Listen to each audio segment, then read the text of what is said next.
aulas, los baños, todo. La luz que no tenían.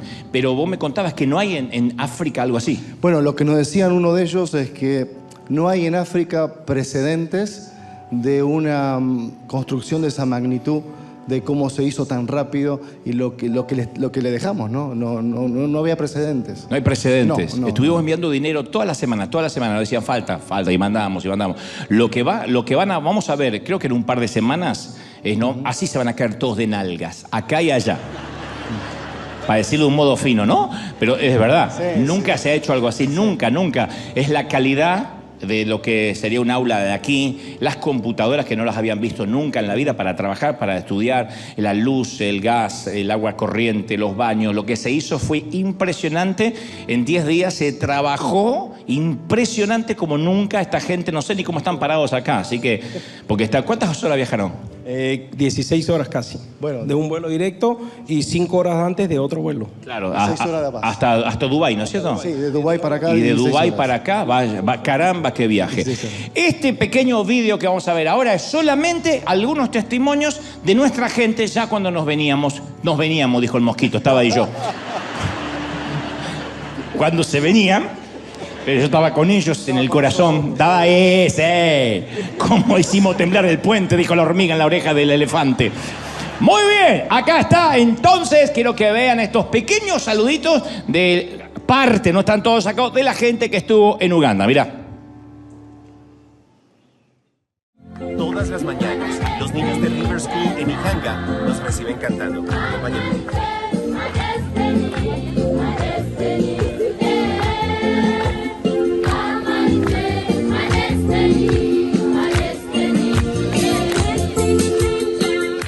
Mañana es tu último día acá. ¿Cómo te sientes en relación a eso? Muy contenta de haber participado en esto. Voy a regresar. ¿Vas a volver a África? Come back. Vamos a regresar. Amo a estas niñas. Y sobre todo porque son del coro. Me llevo en el corazón a cada uno de ellos, sus caras y sobre todo su amor. Me ha cambiado la vida estar experimentando tanto amor con los niños. Trabajo aquí, conviviendo con los trabajadores, también riéndonos, llamándonos musungus y aprendiendo más palabras de ellos. ¿Y qué es musungo? Musungo, un hombre blanco, y hasta yo paso por musungo. Muy feliz, tan feliz, los voy a hacer rañar mucho. This has been one amazing experience. Ha sido una experiencia maravillosa. Because this is church. Porque esto es iglesia. Aquí hemos visto que con música y baile la gente es feliz, así es que esta es la mejor enseñanza que me voy a llevar. Me siento contenta y feliz ser parte de River Church y poder dar un poquito de lo que Dios me ha dado y de lo que he aprendido. Pero con solo ver a estos niños contentos, sonreír, eso nos da toda la satisfacción en el mundo. ¿Piensas en que ya mañana nos vamos? Honestamente no me quiero ir, me gustaría vivir aquí. Súper emocionada y feliz por estos niños, lo que Dios hizo y lo que River está haciendo. Difícil es irme de aquí con tantos niñitos abrazándome, pidiéndome que no me vaya, es muy difícil. He aprendido varias cosas como valorar todo lo que tenemos, que todo lo material no vale. Aquí como ellos están viviendo, a comparados con como vivimos en los Estados Unidos, tenemos todo y nosotros lo damos por sentado. Regresaría otra vez a hacer bendición y ayudar aquí a estos niños. Es algo increíble, cambia la vida totalmente. La verdad que me siento emocionado de haber llegado a este lugar y haber estado con ellos y convivido por mucho tiempo. Y eso la verdad que alegra mi corazón. Era una escalera la que Caco veía. Era una escalera la que Caco veía. Ángeles bajaban, ángeles subían, ángeles bajaban, ángeles subían. Oh, oh, oh, oh, oh, la que Caco veía. Gracias, River. ¡Qué lindo! La duda es, ¿Odru que fue, les enseñó la canción o son hijos de Nando no reconocidos? Porque cantan la canción de Nando, pero fue maravilloso, extraordinario y es maravilloso además poder sentir ese cariño, ese afecto. Esto es una probadita nada más de lo que vamos a ver, porque las imágenes, yo tuve acceso a los archivos generales de todo lo que está llegando y uno no para de llorar, no para de llorar, no hay corazón tan fuerte que no llore cuando ve las imágenes, lo que significó comprarle los uniformes nuevos, colchones, camas, sábanas. En 20 días se hizo algo totalmente fuera de lo común, totalmente atípico, divergente, y tiene que ver con iglesia. Así que otra vez, a los que están del otro lado, que no dejan de sembrar durante toda la semana, gracias por confiar en nosotros, que no solo en este caso pusimos la atracción a sangre, sino también los recursos, y ustedes son parte de esos recursos. Gracias, esta es tu semilla, esta es tu siembra. Gracias, iglesia amada. El aplauso es para todos los que han sembrado y los que seguirán sembrando. Gracias. Ahora sí, ¿estamos listos, gente? Voy a transmitirte lo que creo Dios puso en mi corazón e insisto, causó tanto revuelo en las redes y tanta disensión y pelea. Y dicen, ¿por qué pones títulos así? Pero claro, todos los títulos tienen que ver no solo por ser llamativos, sino con lo que Dios nos va a hablar y que después se condice con el mensaje. Y esto es lo que tengo para transmitirte de parte de Dios. Imagina que tienes a una hija y te entregan una nota con la información acerca de cómo va a ser su vida. La niña es bebé y te dicen, te vamos a dar una nota de cómo va a ser toda su vida. Y aún mejor te ofrecen una goma de borrar y te dicen lo que podrías quitar, lo que podrías corregir de lo que no te gusta de lo que va a ser su vida. Te dan 5 minutos para corregir, para evitarle cualquier cosa que no te gusta, que vas a leer que le va a pasar. Te enteras, por ejemplo, inmediatamente leyendo esa hoja de vida que tendrá un problema de dislexia. Que leer, que resulta fácil para la mayoría de los niños, a ella le va a resultar difícil y eso le va a traer, obviamente, complicaciones académicas. Sigues leyendo y te enteras que en la escuela secundaria tu hija tendrá un gran círculo de amigos, pero más tarde su mejor amiga, casi su hermana, tendrá un accidente y fallecerá. O quizá morirá de cáncer. La cosa que será repentinamente de la vida de tu hija. Luego en la secundaria descubres que entra a la universidad. Mientras estudia, ella pierde una de sus extremidades en un accidente automovilístico. A continuación se sumirá en una profunda depresión. Unos años más tarde conseguirá empleo y luego también lo perderá en una recesión profunda del país. Logrará enamorarse, casarse, pero pasará también por un doloroso divorcio. Y con esa nota acerca de la vida de tu hija delante de ti y 5 minutos para corregir lo que no te gusta, ¿qué borrarías? Esa es la pregunta que hizo el psicólogo Jonathan Haidt en un ejercicio hipotético. Les daba el papel a todos, imaginen que es su hija, ¿qué borrarían? El accidente, la pérdida de la amiga, el problema de dislexia, que quizás eso le trajo grandes complicaciones y bullying en el colegio, el divorcio. ¿Qué borrarían de todo lo que acabaron de leer? Y todos coinciden en que la mayoría borraría lo que sienten que le causaría más daño, más dolor. Porque vivimos en una generación de padres helicópteros, padres que bajamos así a rescatar a nuestros hijos. Apenas nos enteramos de algo, vamos y hablamos con la maestra para que nadie lo maltrate, para que nadie le haga bullying, para que no fracasen en nada. Los que somos de esta generación, ni siquiera los padres se molestaban en conocer a nuestra maestra. Veníamos con un ojo morado así y se me pegó el maestro. Y algo habrá hecho, decía el viejo. ¿Se acuerdan? Ahora no. Ahora vamos enseguida y los rescatamos para que no sufra. Ahora, ¿sería buena idea evitarle a nuestros hijos cualquier sufrimiento? ¿Cualquier adversidad? ¿Sería buena idea? No, no es lo que queremos. Digo si sería buena idea. Nadie quiere que tenga adversidad. ¿Será posible que la adversidad los termine formando? ¿Será posible que la adversidad sea lo que los haga crecer como a nosotros? Pablo, el apóstol, creía que el sufrimiento llevaba sí o sí al crecimiento. Que el sufrimiento produce personas más exitosas, más efectivas. Romanos 5:2, Pablo afirma, porque sabemos que el sufrimiento produce perseverancia. Sin sufrimiento uno no persevera. El sufrimiento es lo que hace que uno tenga resiliencia. La perseverancia, dice Pablo, produce entereza de carácter. Alguien que se para frente a las tormentas, que las resiste, y si se dobla como el junco, se vuelve a enderezar. Y la entereza de carácter produce esperanza.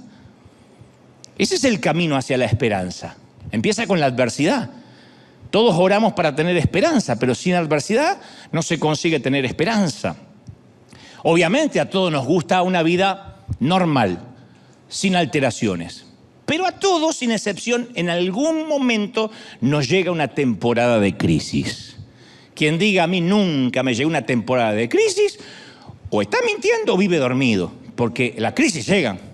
Tal vez un colapso económico, un ser amado que parte a la eternidad antes de tiempo. Cuando digo antes de tiempo es que no se va de viejito, sino que un accidente, un infortunio, una tragedia nos lo quita.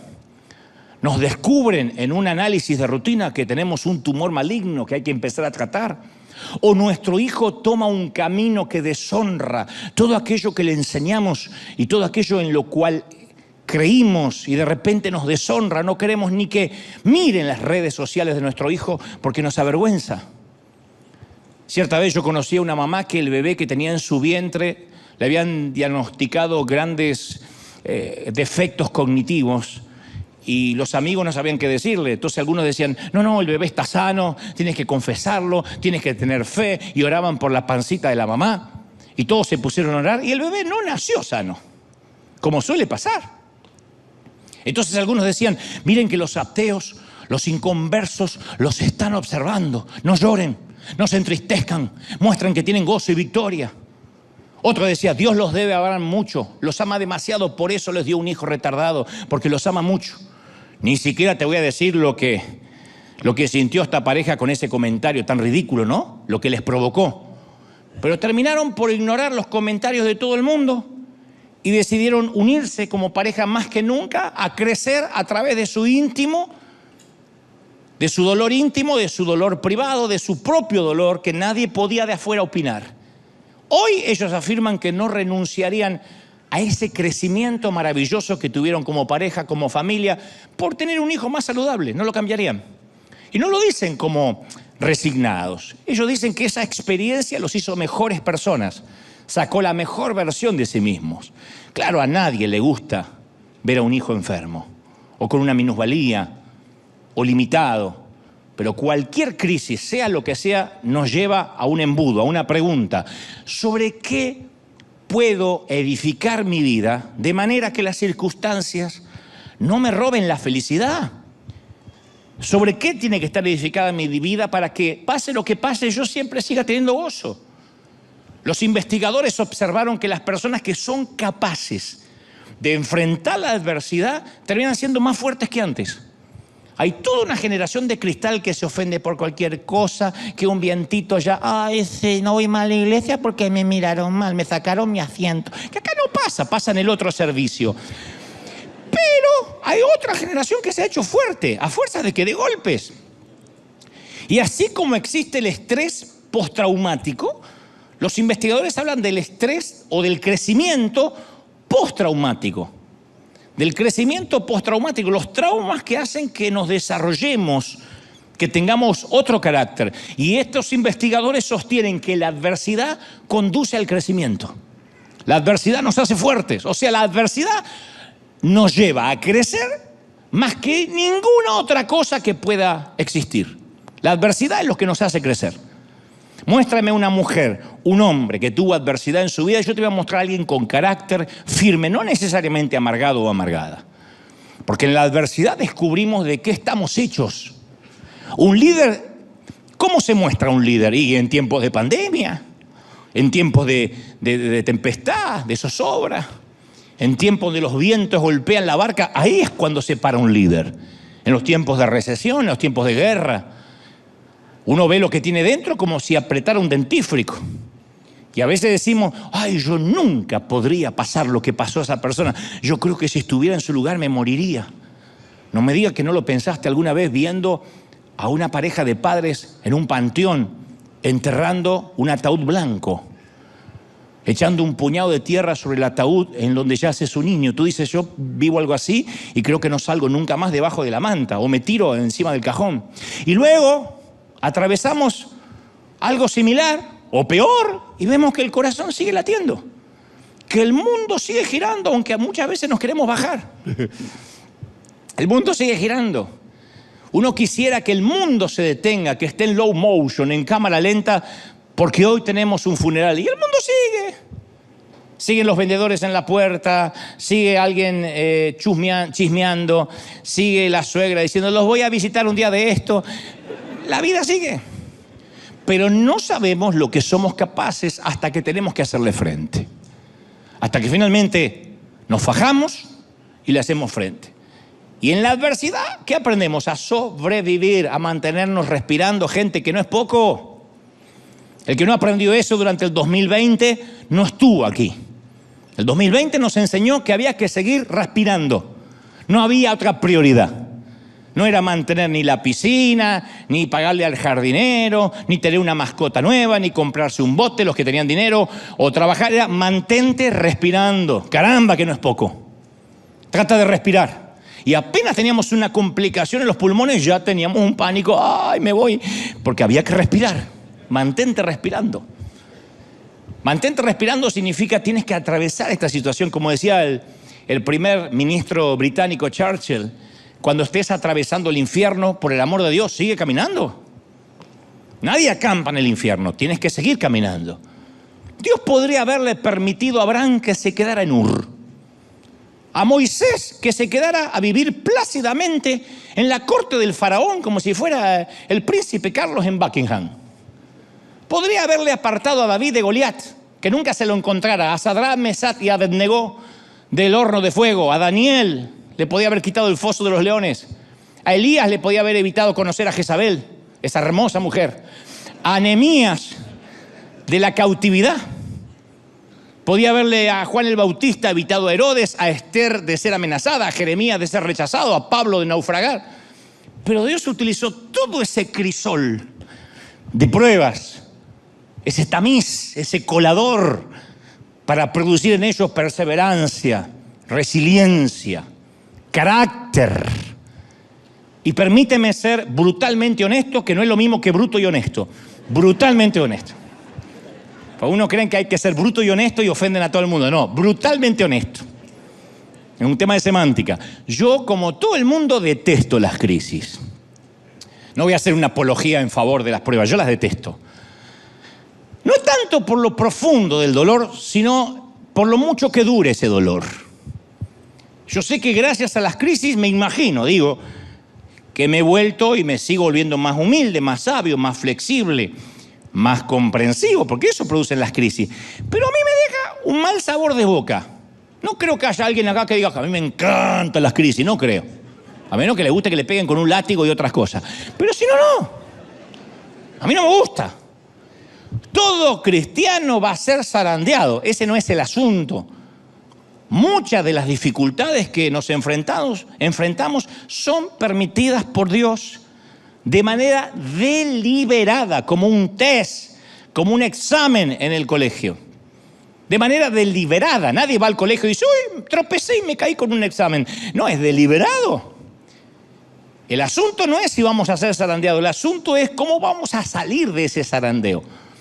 En un momento Jesús ora por sus discípulos en Juan 17:15 y dice, no te pido que los quites del mundo, sino que los protejas del maligno. No pide que seamos sacados del mundo, Jesús, que nos ponga en una burbuja, en un invernadero, que nos meta en Neptuno, en Plutón, o que vivamos en una suerte de membrana plástica evangélica. Lo que pide es que Dios nos proteja en medio de las crisis que sí o sí vamos a vivir. Esto no lo pega nadie en la nevera ni en sus automóviles, pero en el mundo tendréis aflicción. Después dice, confía, yo vencí al mundo, pero es una promesa, van a tener aflicción. Seremos zarandeados. Tenemos que saber qué va a suceder. Lo único que no sabemos cuándo va a suceder. La buena noticia es que somos zarandeados con un propósito, por algo nos pasa.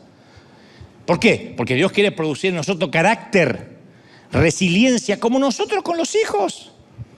A ver, hijo, prueba de hacerlo tú solo, hasta para enseñarnos a andar en bicicleta. Yo recuerdo cuando no me caí de la bicicleta, me caí de la confianza. Mirá qué profundo. Mi papá dice, vamos a andar en bici. Yo tenía las rueditas esas que están atrás que te sostienen. Y mi papá dijo, ya es hora de quitar las rueditas. Tienes 18, no, 5 o 6 años. Bueno, pero si me vas teniendo, y mi papá me iba teniendo así, vamos. Nunca me sueltes, nunca me sueltes. Jamás, me dice mi papá. Me doy vuelta, mi viejo allá con mi hermano hablando. Y dice, y me caí. No me caí de la bici, me caí de la confianza. Entonces, recuerdo que eso me enseñó a mantener el equilibrio, a que no podía pretender que papá fuera toda la vida sosteniéndome la bici detrás mío. Y como eso, un montón de avatares de la vida que iban a venir, que tienen que ver con el carácter. Y los que hemos sido zarandeados, salimos del proceso más sabios, poquito más sabios, porque conocemos nuestras debilidades, nuestros puntos fuertes, nuestros puntos débiles. Mira, yo te voy a revelar el secreto más guardado del liderazgo cristiano, y con esto me van a querer quemar mis colegas, pero te lo voy a revelar. Antes de revelarte ese secreto, te quiero contar que para ciertos motores, si acaso la mayoría, existen muchos combustibles. Muchos. La gasolina es un combustible volátil. Los autos que compiten para ganar carreras quieren que tenga la gasolina más combustión y le añaden óxido nítrico a la mezcla para que tenga más combustión, más explosión. El petróleo es otro combustible, aunque no tan explosivo como tampoco lo es el diésel que usan los tractores. Algunos combustibles son muy buenos y otros son destructores. Todos son inflamables por naturaleza, todos producen cantidades incalculables de energía, pero hay algunos que van destruyendo el motor por dentro y le van acortando la vida cada vez que lo encienden. Por eso los motores de los autos que corren carrera tienen que ser rectificados continuamente, cambiados continuamente, porque los va comiendo por dentro. Y este es el secreto más guardado del liderazgo cristiano. Cuando comenzamos a servir al Señor, no todos usamos el mejor combustible. Por ejemplo, algunos usan un combustible llamado codicia, que puede mover a una persona y a un ministerio completo por años. Su gasolina es la codicia. Quiero más, quiero una iglesia más grande, quiero más dinero, quiero más autos, quiero más vacaciones. Hay otros combustibles como la inseguridad, el orgullo, el espíritu de competencia, la necesidad de reafirmación, que me vean, el que dirán. Y esas cosas pueden mantener a los líderes en pie algunos años, pero no logra producir en ellos carácter ni mantenerlos hasta el final. Son los que preguntamos por ellos y ya no sabemos más. Están 2 años, 5 años, 10 años en el mejor de los casos y después no nos enteramos más de ellos. Porque la gasolina los consumió por dentro porque no era la correcta. Filipenses 1:15 dice, algunos a la verdad predican a Cristo por envidia y por contienda, dijo Pablo, otros de buena voluntad. Pero algunos tienen como gasolina la envidia. Algunos salen a predicar todos los días por contienda. Me voy a parar tras el púlpito a atacar a aquel pastor. Y predican. Y la palabra no vuelve vacía y algunos son tocados, pero su combustible los va corrompiendo por dentro, los corroen. Y algunos son tan poderosos, esos combustibles, que los líderes los sacrifican todo en el altar que ellos mismos crearon en su ego, a su ego. Y los va consumiendo. Ahora, todos queremos servir a Dios, pero en el fondo, todos en algún momento hemos usado diferentes tipos de combustibles. Si no, no habría gente que se va de las iglesias, como aquí, que dice, me voy porque no me dejan servir. No, se van porque aquí no los ven servir, que es diferente. Lo que quieren es que lo vean servir. Porque para servir hay mucho. Lo que pasa es que si quieres que te vean, es un combustible incorrecto que te va a corroer. Ese combustible puede ser, quiero que me admiren otros pastores, quiero demostrarle al pastor que no confío en mí, el líder que se perdió al dejarme ir. Son como las ex o los ex que viven para demostrar lo feliz que son y apenas se divorcian sacan una foto. Me hice las nalgas, ya está. Con mi parte del divorcio y la jeta. Lo quieren demostrar. Pero todo lo hacen para demostrarle al otro, mirá lo que te estás perdiendo. Bueno, hay algunos que toda su vida el combustible espiritual es eso, demostrarle al otro, al pastor que no confió en mí. Yo quiero tener multitudes al precio que sea. Quiero ser famoso, quiero ser número 1, me dijo uno alguna vez. Yo no nací para ser número 2, yo quiero ser number 1. Otros dicen, quiero servir a Dios para que me paguen un sueldo, para que me paguen un salario. Y es combustible equivocado. Y empiezan con ese combustible, los echa a andar, pero a la larga no los puede sostener. Por eso Dios interviene y en plena altura crucero, algunos que ya estamos en el ministerio, incluso en pleno vuelo, a plena velocidad crucero, interviene Dios y nos zarandea para cambiarnos el combustible.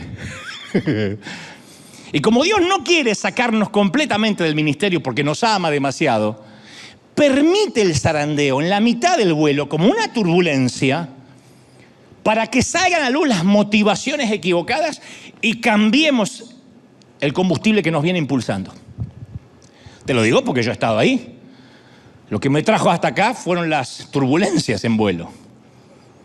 Yo también comencé, aunque diciendo quiero servir al Señor, inconscientemente para que me vean, para demostrarle a mi mamá, a mi papá, a aquel pastor, a aquel que yo puedo, y de repente ese combustible te empieza a corroer. Y en plena altura crucero viene el zarandeo. Pedro seguía a Jesús, pero el zarandeo iba a cambiarle el combustible para que pudiera sostenerse luego de la resurrección y la persecución que iba a venir. Porque solo una motivación correcta, solo el verdadero carácter es lo que nos va a sostener hasta el final. No hay otra cosa que te sostenga. Vas a comenzar a servir en la iglesia y te van a ofender, porque en la iglesia trabajamos con organismos vivos, con gente que ofende. ¿Por qué? Porque tú ofendes, porque yo ofendo, porque todos ofendemos. Y el que dice, al final en la iglesia hay más gente peor que afuera. ¡Lógico! Acá están dos enfermos. Y acá hay gente que ofende, gente maleducada, gente neurótica y de la otra. Y esa gente viene y te va a ofender. ¿Qué te va a sostener? El carácter. No que te traten entre algodones, el carácter. Por eso insisto, no tenemos que orar para que Dios nos libre de ese proceso, sino que aprendamos a atravesar ese proceso del zarandeo. Es la prueba, pero es una prueba dentro de un ambiente controlado. Es un test que no se le escapa de la vista a Dios. Es un ambiente controlado. Es un proceso, el zarandeo, que está bajo el estricto control de Dios. Es similar a lo que en el campo del aprendizaje los expertos llaman la curva J. La curva J. ¿Cómo se hace una J? ¿Cómo se escribe una J? Ellos dicen que nuestro crecimiento opera de la misma manera que se dibuja o se escribe una J. Un descenso antes de elevarse. Nadie creo que escribe la J al revés así. Puede haber algún raro, siempre hay un raro, pero la mayoría es así. A mí me gusta pensar en la curva J como la curva Jesús.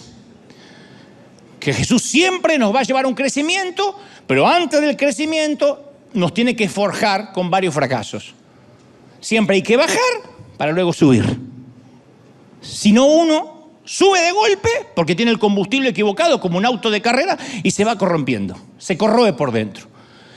Pero lo medular de este mensaje es, si Dios nos va a meter en la curva J, en el zarandeo, o va a permitirla, ¿a quién Dios va a usar para esa curva J? ¿A quién? En Lucas 22:31 hay una pista. Simón, mira que Satanás ha pedido zarandearlos a ustedes como si fueran trigo. Pero yo he orado por ti para que no falle tu fe. Y cuando tú hayas vuelto, fortalece a tus hermanos. No se pierdan esto. Jesús le dice a Pedro que Satanás los pidió para zarandearlos como se zarandea el trigo en la era, para separar lo bueno de lo malo. Ese es un zarandeo, separar lo bueno de lo malo, cambiar el combustible. Y acto seguido, Jesús anima a los discípulos diciendo que ha orado por ellos para que su fe no falle. Nunca esto me pareció a mí tranquilizador.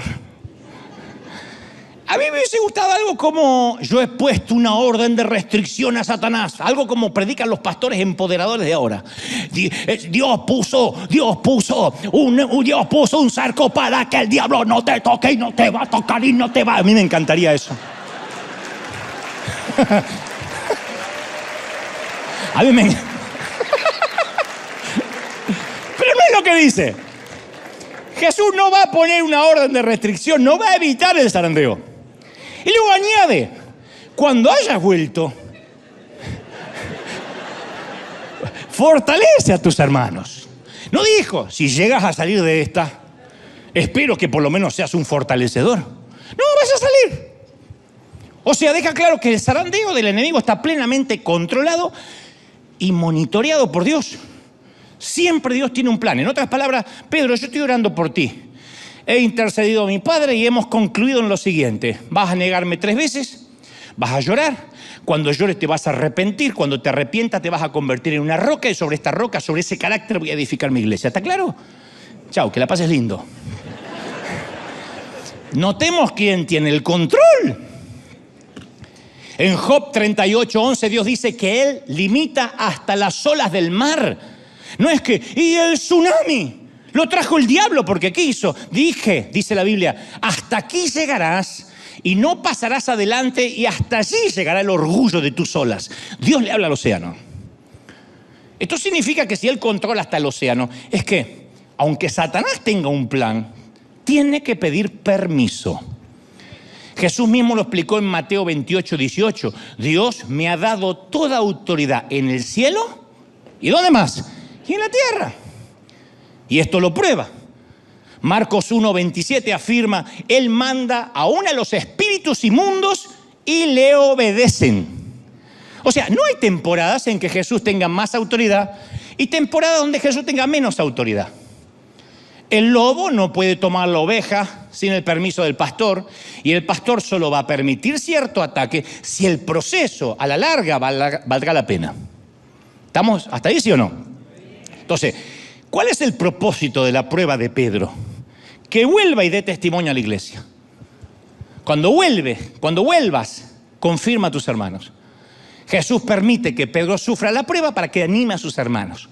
Entonces, nuestra dificultad, esta enfermedad de ahora, esta crisis, nos está preparando para ser una voz de aliento. Dios no quiere más una iglesia que finja poder. Quiere una iglesia que haya atravesado las pruebas, las crisis, haya tocado fondo y en el fondo haya encontrado roca y lo pueda contar. Allí está Jesucristo, hay roca. ¿Sí o no? Entonces, todo lo que necesitamos recordar, como dice 1 Corintios 10:13, es: vosotros no habéis pasado por ninguna prueba que no sea humanamente soportable. Y podéis confiar en Dios, que no dejará sufrir pruebas más duras de las que vas a soportar, de las que podéis soportar. Por el contrario, dice el apóstol, la prueba hará que seas más fuerte y Dios proveerá la salida para que puedas soportar. Habrá un éxito, una salida al final. O sea, dentro del plan de Dios, el diablo es un simple servidor, nos guste o no, le guste o no. Digo nos guste o no porque hay algunos religiosos que no les gusta darle mucho poder al diablo. Ahora, convengamos que el diablo no quiere ser servidor de Dios. No se levanta a la mañana, se pone los cuernos y dice, qué gana de servir a Dios. No es así. No tiene la intención de servir a los propósitos de Dios. Nada le gustaría más que levantar su propio reino. Pero no puede. No puede tener total autonomía, no puede. Y cada vez que el pobre procura el progreso de su propia causa, termina promoviendo la causa de Dios. Ese siempre fue el patrón del diablo en toda su existencia. ¿Se acuerdan de Sara, la esposa de Abraham? Dios le prometió un hijo, ella no podía tener hijos, era estéril. No solo ella tenía un problema, él también era el problema de la vieja y del viejo, porque había que haber doble milagro ahí, ustedes me entienden. Durante mucho. ¿Qué hizo Satanás? Usó la cuna vacía para agitar la tensión, la disensión, la duda. El enemigo quería que Sara no confiara en Dios. Y le salió el tiro por la culata. Porque la maternidad de la anciana de 90 años dejó un legado a las generaciones que dice que Dios siempre guarda lo mejor para el final. Que aun cuando estés viejecito, viejecita, Dios te puede sorprender. ¿Y Moisés? ¿Qué me decide Moisés? Satanás y sus hordas celebrando el día que el joven príncipe tuvo que huir de Egipto. Pensaba que había hecho descarrilar el plan de Dios cuando en realidad jugó a favor de Dios. Dios usó la derrota y el desierto para entrenar a Moisés. ¿Y Daniel? Satanás celebraba cuando se llevaban cautivos los jóvenes de Jerusalén. Dijo, ya está, aislé y puse en cautiverio a los jóvenes más piadosos. Nuevamente el efecto boomerang. Lo que Satanás pensó que era cautividad, Dios lo transformó en realeza. Y Pablo, Satanás esperaba que la prisión lo iba a silenciar. Y sí, la prisión silenció su púlpito, pero desató su pluma.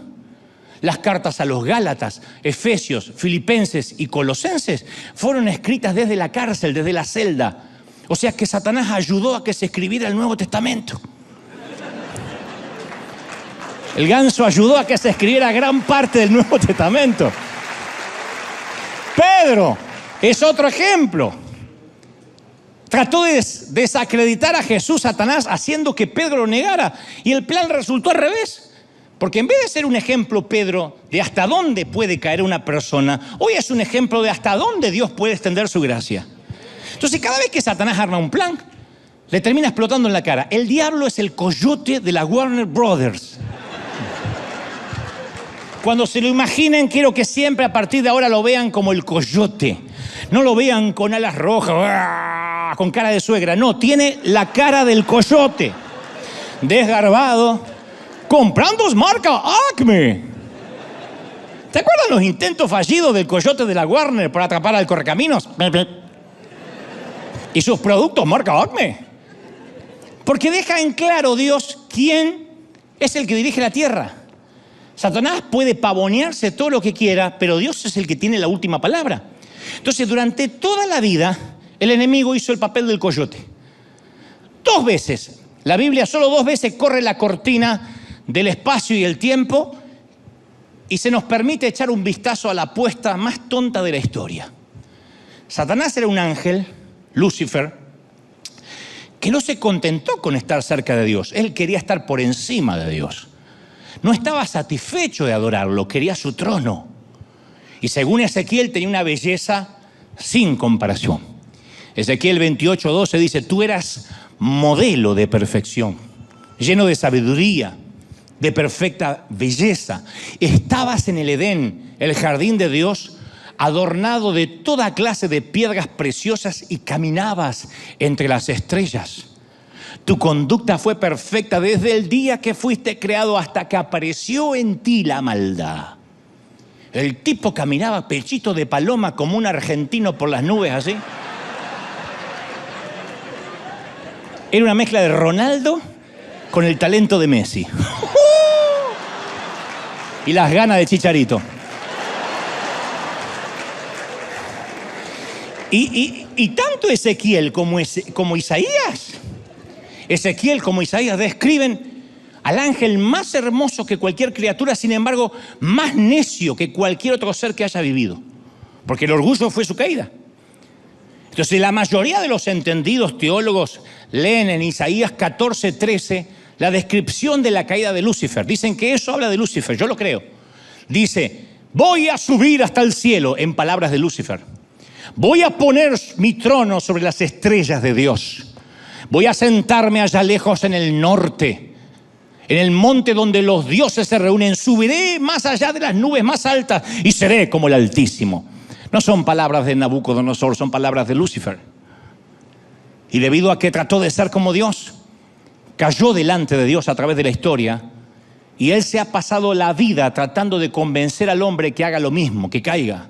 Esa fue la estrategia que usó para decirle a Eva, come de este fruto y seréis como Dios. No cambió. Es tan egocéntrico ahora como lo era entonces. Es tan necio ahora como lo era entonces. Es tan limitado ahora como lo fue entonces. No lo olvide, todos los ángeles son inferiores a Dios, todos. Dios es omnipresente, está en todas partes a la vez. Los ángeles no pueden estar en todas partes a la vez. No pueden reproducirse, son asexuados. De manera que los ángeles que cayeron nunca se reprodujeron. La humanidad siempre fue creciendo. Son demasiado pocos demonios para tanta gente. Por eso es muy petulante decir, anoche el diablo me atacó. ¿Qué te va a atacar el diablo si no sabe ni sabe dónde vive por ahí? No, son las obras de la carne, son tus consecuencias. Pero el diablo no puede estar en todas partes. Dios es omnipotente. Los ángeles tienen el poder que Dios permite que tengan. Dios es omnisciente, todo lo sabe. Los ángeles saben solo lo que Él quiere que les sea revelado. ¿Sí? Y Satanás es un ángel caído. Eso incluye a Satanás, es inferior a Dios. Y aunque los religiosos se rasguen las vestiduras, Satanás sigue estando al servicio de Dios. El diablo es tan siervo en su rebelión como lo era en los días de su obediencia. Por eso mismo Martín Lutero es el que puso este título. Martín Lutero llamó el diablo de Dios. Claro que el timador preferiría engañarnos y hacernos pensar que él es una fuerza independiente, con un poder ilimitado, pero él solo tiene el poder que Dios le permite tener. Él preferiría que nunca escucharas las palabras de Juan 4:4, vosotros sois de Dios, porque Él está en vosotros y Él es más poderoso que el que está en el mundo. Él, el que está dentro tuyo, es más poderoso. Alguien tiene que decir amén, más poderoso. Entonces Dios quiere, ¿está claro cuál es la cadena de mando? Dios está al control. Al diablo lo tiene con las riendas cortas. No sé si notaste las palabras de Jesús. Satanás os ha pedido para zarandearlos. El diablo no exige, no resuelve, no decide. Él pide, suplica, solicita. Así como pidió permiso para tentar a Job, pide permiso para tentar a Simón Pedro. Satanás no hace nada que Dios no sepa. Y Dios usa a Satanás para llevar adelante la causa de su reino. ¿Cómo usa Dios a Satanás para hacer la obra del cielo? Lo usa para entrenarnos. Se vale de él para zarandearnos. Porque todos tenemos la misma enfermedad del diablo. Hasta el más dócil de nosotros, en un momento tiene un concepto más alto de sí mismo del que deba tener. En un momento a todos, no solo los argentinos, se le vuelan los pájaros. Yo he visto mexicanos agrandados y salvadoreños agrandados como zapatillas de monja. Yo los he visto.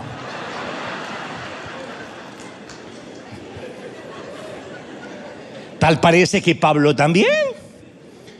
Porque uno va al currículum vitae del apóstol Pablo y claro, un encuentro personal cara a cara con Jesús resucitado, participante de visiones celestiales, apóstol escogido directamente por Dios, uno de los autores de la Biblia, sanó enfermo, viajó a través del mundo, escribió uno de los documentos más grandes de la historia. Pocos pueden igualar los logros de este prócer llamado Pablo. Y capaz que Pablo empezó a picarle el bichito y se empezó a autofelicitar. Y Dios, que ama a Pablo y odia el orgullo, lo protege a Pablo del pecado. Y obviamente, ¿a quién usa? A Satanás. Segunda de Corintios 12:7, por eso, para que yo no me creyera más de lo que soy, dice el apóstol, por tantas revelaciones maravillosas que tuve por haber ganado el campeonato del fin del mundo en Qatar. No sé si estaba eso, pero creo que lo hubiese mencionado.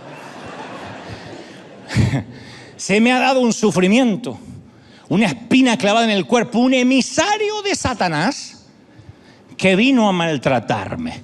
No se nos dice la naturaleza de su espina, pero se nos dice el propósito, el origen, para que Pablo siga siendo humilde. Un emisario de Satanás.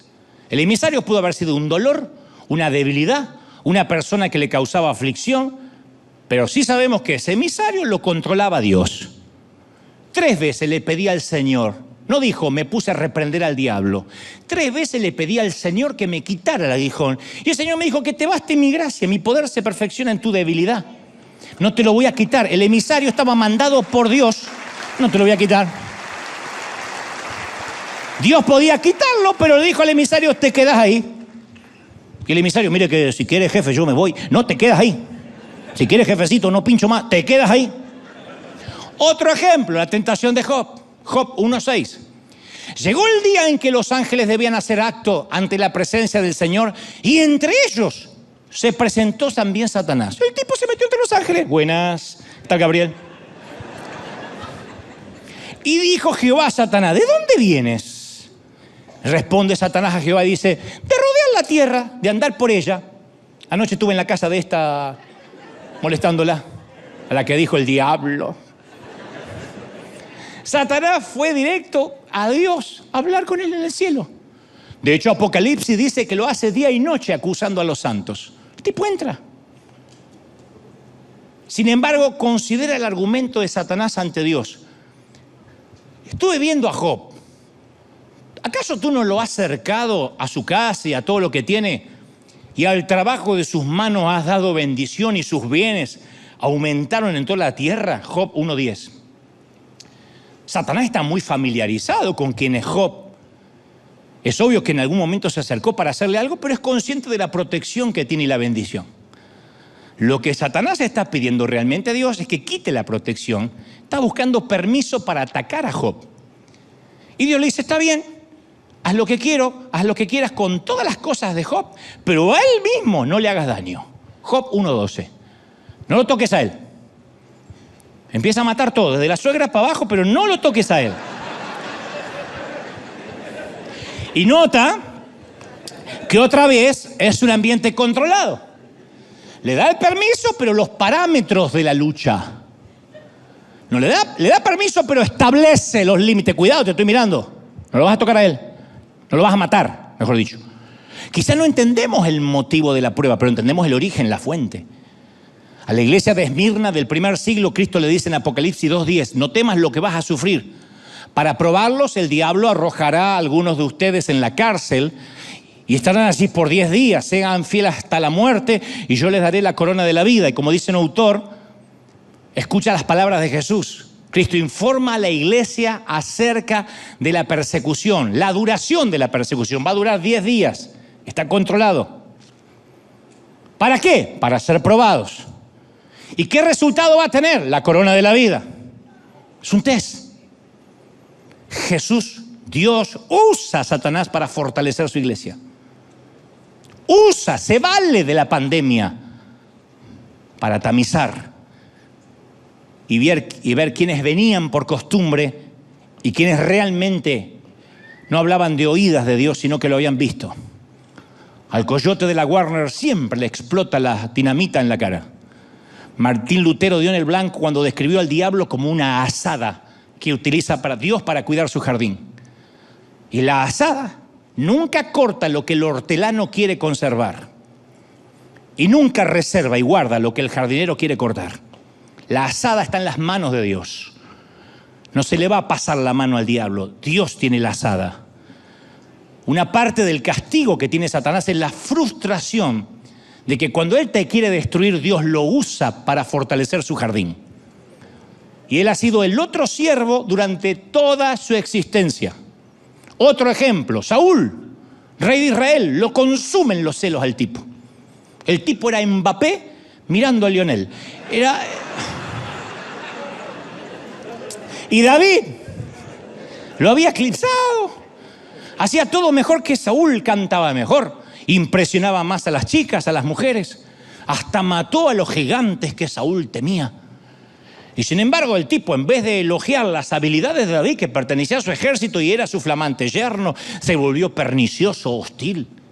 Y Dios, en un esfuerzo por despertar a Saúl de esos celos ciegos, mandó otra vez a su siervo involuntario, Satanás, para ayudar.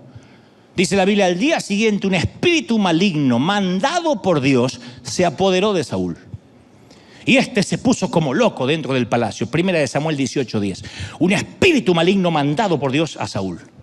Dios mandó un espíritu, le ordenó a un ángel caído.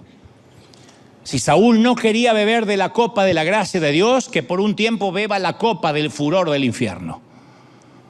Y el Nuevo Testamento tiene un montón de esos incidentes también, de una disciplina similar. Pablo reprende a la iglesia de Corinto porque toleraba la inmoralidad y le dice, entonces ese hombre deberá ser entregado a Satanás, que se destruya lo que es puramente humano, pero que el Espíritu salve cuando venga el Señor. En 1 Corintios 5:5. Hay una cosa semejante que ocurre en una instrucción que Pablo le da a Timoteo. El joven evangelista estaba como enfermándose de gente de líderes que influían negativamente, ¿Y cuál fue la instrucción de Pablo? Esto le pasó a Himeneo y a Alejandro, los cuales ya los entregué a Satanás para que aprendan a no ofender a Dios con sus palabras. Primera de Timoteo 1:20. Entonces, un amor santo a veces toma la difícil decisión de entregar al hijo a las consecuencias de la desobediencia. Dios no es un bombero que dejo embarazada a quien no tengo que dejar y viene y me ayuda con el aborto. Dios no es el SWAT o el helicóptero que me salva de las circunstancias de la desobediencia. Porque un amor santo toma decisiones difíciles. Algunos santos despiertan con un golpecito cariñoso, otros necesitan un garrotazo en la cabeza. Y cuando Dios necesita darte un garrotazo, invita a Satanás. Hasta Dios le dio permiso a Satanás para que tentara a su hijo. Nos olvidamos de aquella frase. Y luego el Espíritu llevó a Jesús al desierto para que el diablo lo sometiera a tentación. Mateo 4:1. No fue el diablo el que llevó a Jesús al desierto, fue el Espíritu Santo el que lo llevó hasta allí. Y le dijo, Satanás, tienes permiso de tentar a mi hijo. Satanás es el lacayo de Dios. Se le llama el gobernante de este mundo, Juan 12:31, pero es un simple gobernante que responde ante un rey. Daniel 4:17 afirma, el Altísimo gobierna en el reino de los hombres y se lo da a quien Él quiere. Salmo 33:10 dice, Jehová anula el consejo de las naciones y frustra los planes de los pueblos. Así que Satanás es un lacayo con correa, un perrito bajo las órdenes de un gran Dios. ¿Qué digo un perro? Un coyote. Y Dios dice cuando inician los mandatos y cuando terminan los mandatos. No es Satanás quien pone a los dictadores. No es Satanás que dice, lo voy a poner. Porque uno dice, Satanás nos puso un presidente. No, primero lo votó el pueblo. A veces no lo votó el pueblo, pero allí Dios lo permite. Y es Satanás el que de alguna forma decide y el que lo pone y el que dice, yo voy a querer hacerlo, pero dice, no, tú no decides, yo soy el que tengo la correa. No, pero yo quiero, y lo tiene, siempre es un coyote. Siempre es un coyote. No es ese diablo que uno se imagina, es un coyote con una correa. Y él dice, yo voy a decidir hacer tal cosa. No, hasta ahí. Y más de ahí no puede pasar. Está descrito como un león rugiente que acecha para devorar a la gente.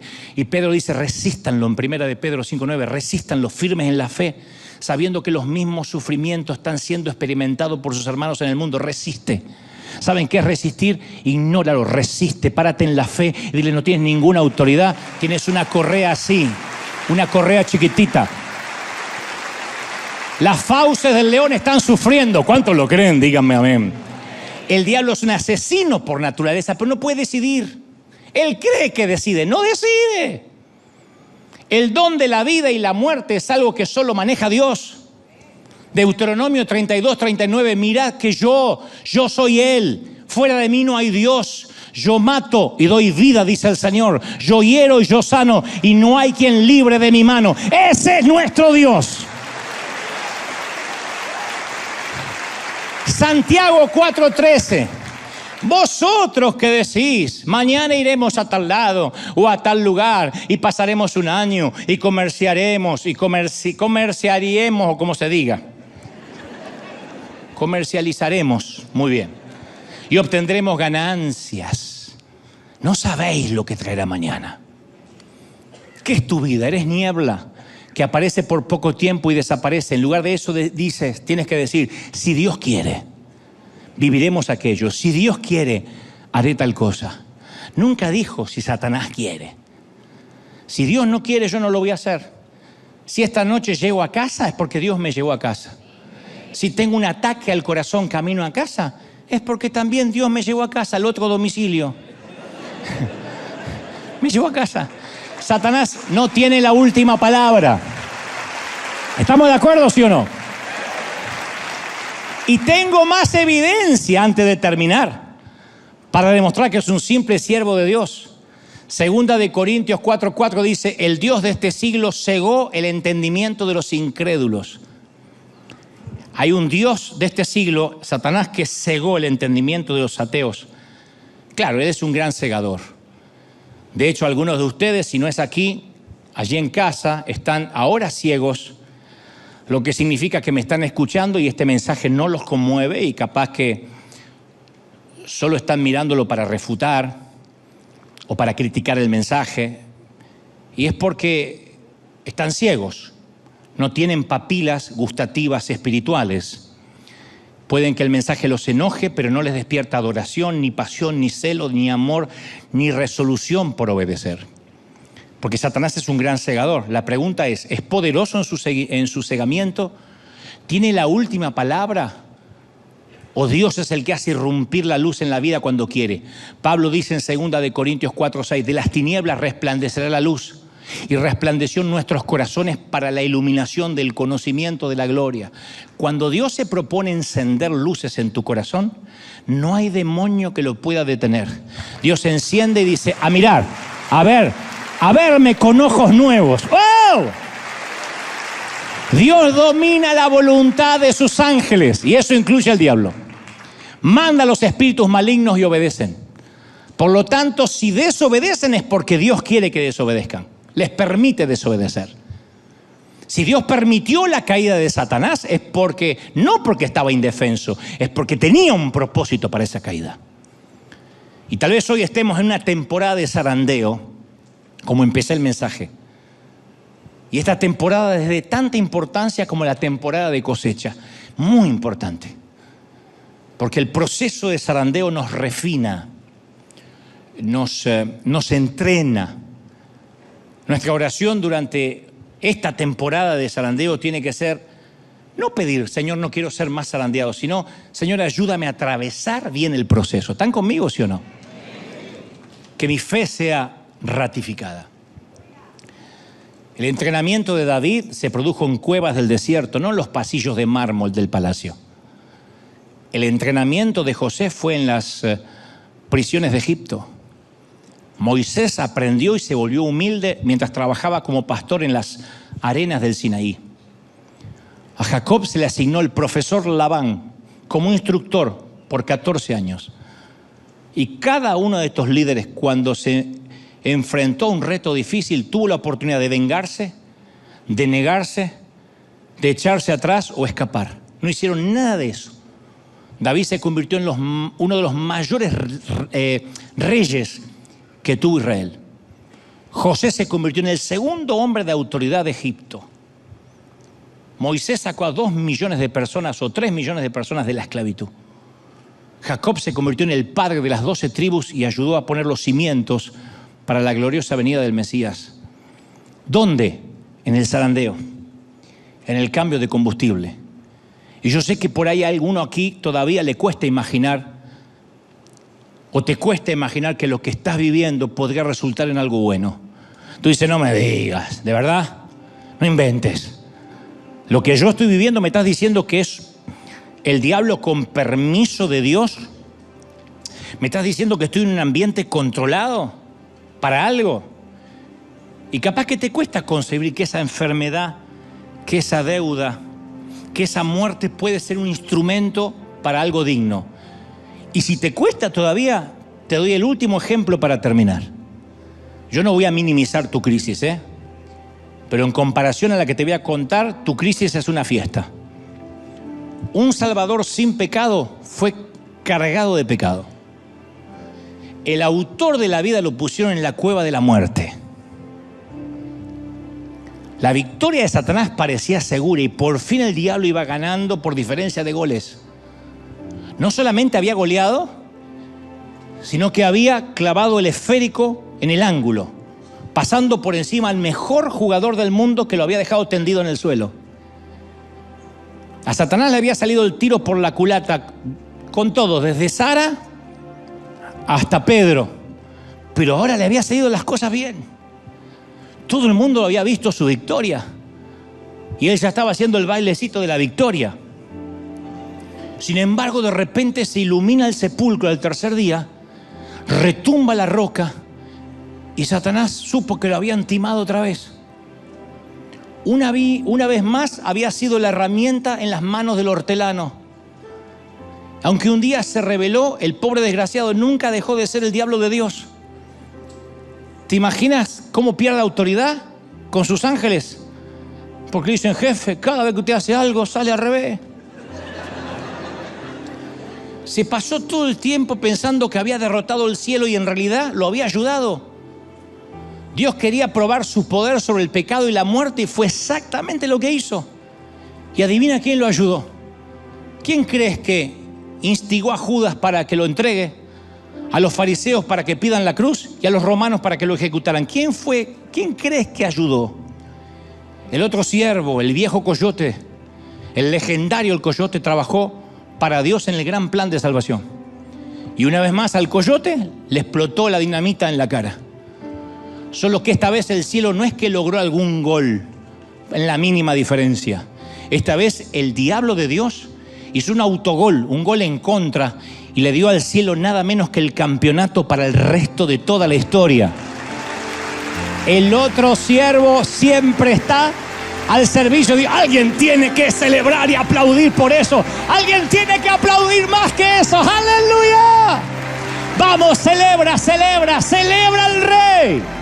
Si crees que esta palabra te tocó, dale un aplauso glorioso al Rey. Celebra, celebra, celebra al Rey de Reyes. ¡Aleluya! He aquí Dios nos dio toda autoridad. ¿Tú lo crees? ¿De verdad que lo crees?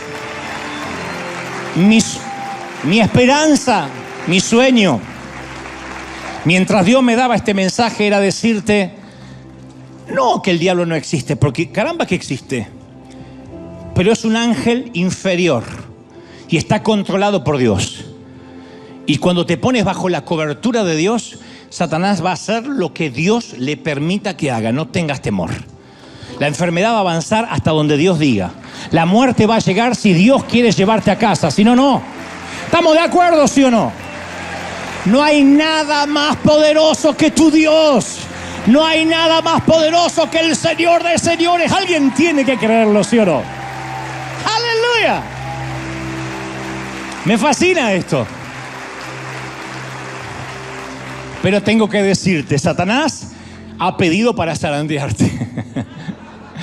Y yo voy a orar para que tu fe no falte, no te falle, para que te sostengas, para que te mantengas, para que resistas. No ahora, hasta que Cristo venga, para que tu carácter sea más fuerte, para que salgas zarandeado pero en victoria, para que no bajes los brazos, para que no creas que estás derrotado. Es parte de la historia, pero tienes que saber que estás controlado. Si hay un cerco que se abre, va a ser porque Dios lo permite. O porque tú, en desobediencia, abras ese cerco.